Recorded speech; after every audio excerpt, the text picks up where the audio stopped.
दुसऱ्या दिवशी विधिमंडळामध्ये कामकाज काय होतं, आपल्यासोबत विधान परिषदचे आमदार संजयजी खोडके जाणून घेऊया त्यांच्या काय प्रतिक्रिया। आज विधानसभेचा दुसरा दिवस होता। विधान परिषदेमध्ये बरेचशा लक्षवेधी आणि आज शेतकऱ्यांच्या विषयावर सुद्धा आज चर्चा आहे।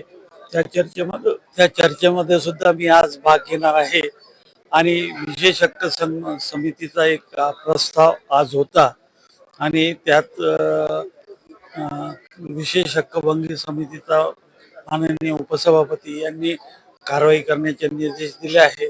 त्यात मी सुद्धा सहभाग घेतला होता आणि विशेष हक्क समितीची जी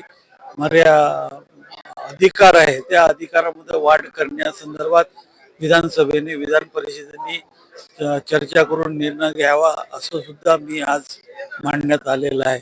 या अधिवेशनामध्ये बरेचसे मुद्दे आपल्या अमरावतीशी निगडीत जे आहे ते मांडण्याचा प्रयत्न मी करणार आहे। पुढच्या काळामध्ये अजून 5-6 दिवस आहे, परंतु आज शेतकऱ्यांच्या प्रश्नावर चर्चा होणार आहे, त्यात मी भाग घेणार।